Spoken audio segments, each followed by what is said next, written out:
What's the latest in Victoria?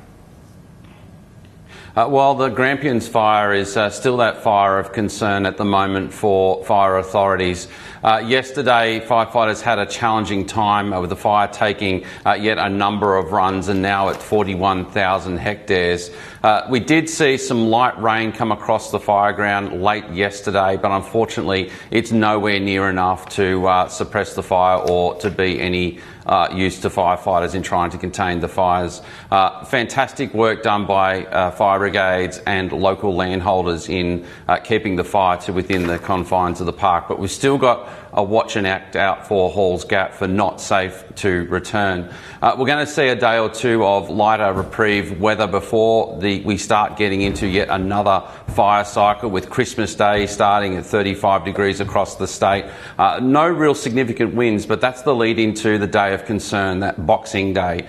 We're mid-40s across the state, but it's going to be those winds, the return of the hot northerly winds and a really strength to potentially damaging winds westerly that'll come through after that frontal system moves across the state. That'll be the absolute day of concern for firefighters, with not only the Grampians fire but a number of other fires across the state. And we won't get any reprieve after the 26th, with the 27th also seeing elevated to extreme fire dangers across large parts of the western of Victoria. What sort of resources are you throwing at this fire, and how hard is it to fight it? It's really dry out there at the moment. You've got to remember, this is the part of the state that we've been predicting was going to be well above bushfire potential for the summer outlook. The bush is very dry and it doesn't take much for fire to travel throughout that area. We've got heavy, large air tankers, we've got other aerial assets working on that fire at the moment, lots of CFA and forest fire management resources. We've got Fire Rescue Victoria that's been assisting us in Halls Gap. Sufficiently so, we've been doing a lot of planning for the 26th Boxing Day, where we'll be bringing in additional resources from across the country to help us with not only the Grampians fire but also getting ready for other fires across the state, particularly the Balungarook fire. It's still there on the outskirts of Melbourne, which still could cause us some concern on that really hot and dangerous day on the 26th.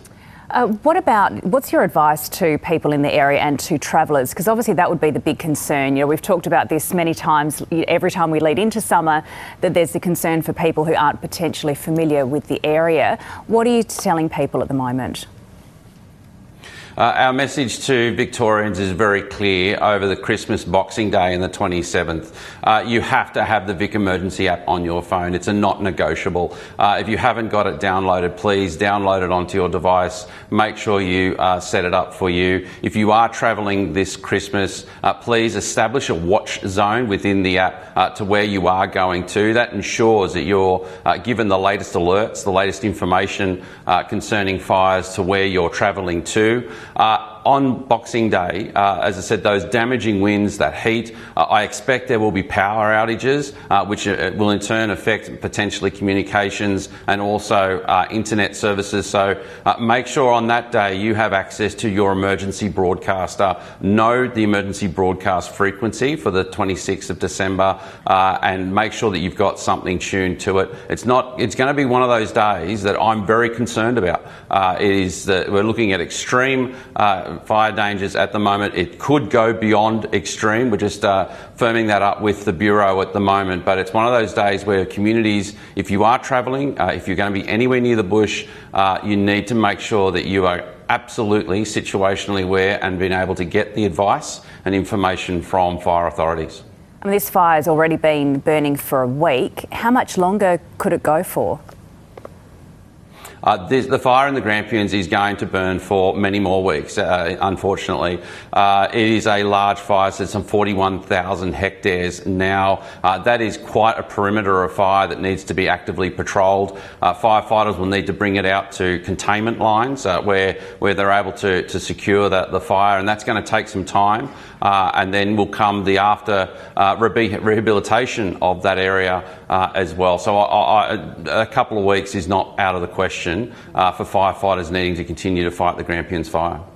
Jason Heffernan, we thank you very much for that update, and we thank you and all the volunteers for their efforts as well. We'll be thinking about everyone over this Christmas. No, thank you. And I want to thank the community. They've been doing their part too. We haven't seen many losses so far this fire season. That's because people have taken the time to prepare their properties. And again, I urge Victorians to do the same as we lead into Christmas and Boxing Day.